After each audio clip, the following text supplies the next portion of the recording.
In this problem, it says to assume that a sample is used to estimate a population proportion P, and we want to find the margin of error E that corresponds to the given statistics and confidence level. And then we'll round that margin of error to 4 decimal places. So what I'm going to do to use the graphing calculator in order to solve these, so let's start with number 27, and we have a 95% confidence level, n is equal to 380, and x is equal to 50. Because this is about a population proportion, I'm going to use one prop z interval.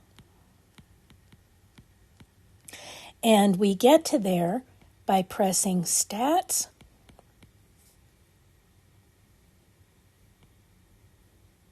and then going over to the tests menu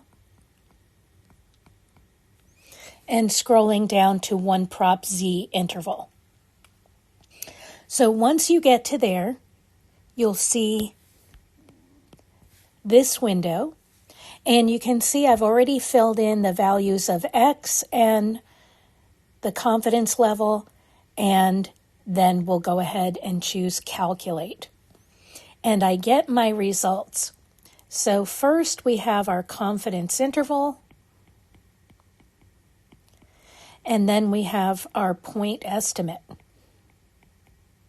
Now, if they were just asking for the confidence interval, we'd be all done. But because we want to find the margin of error, we're going to need to do one extra step, and that is to take the upper limit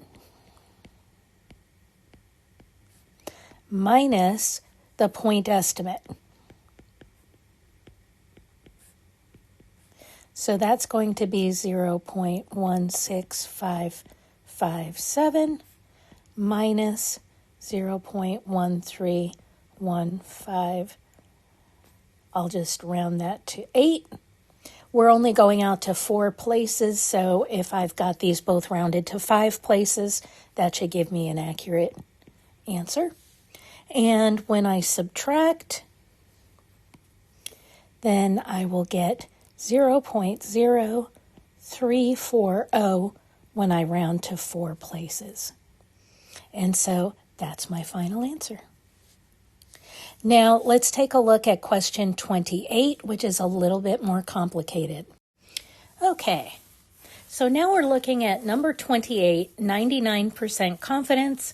The sample size is 1,110, of which 45% are successes. So now instead of telling us the number of successes, they told us the percentage. So we need to find out what the number of successes are. So I'm starting with this first screen right here, and it says one prop z interval. I didn't put anything in for x. I put in the number of trials, which was 1,110, and the confidence level, which was 99, or 99%.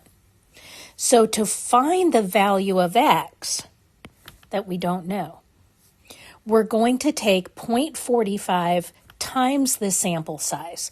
So when I multiply those, so I've just typed that in the second screen here, and I haven't hit enter yet.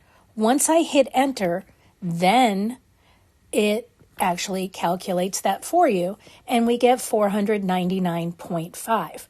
Now the problem is, so we have 499.5 for the value of x, which is the number of successes, but we can't have a half of a success. It has to be a whole number. So what we're going to do is round this as we would normally round a number.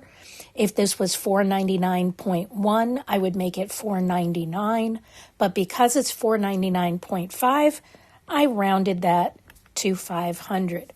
So now I have x is 500, n is 1,110, the confidence level is 99, and I'm going to pull up the final results then. And here I have my confidence interval, 0.41198 to 0.48892, and then I would just go ahead and find the margin of error as I did in the previous problem by taking that upper limit, 48892, minus the point estimate, which is p hat 0.45045.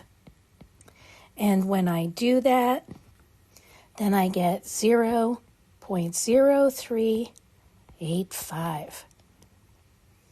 And that is my final answer.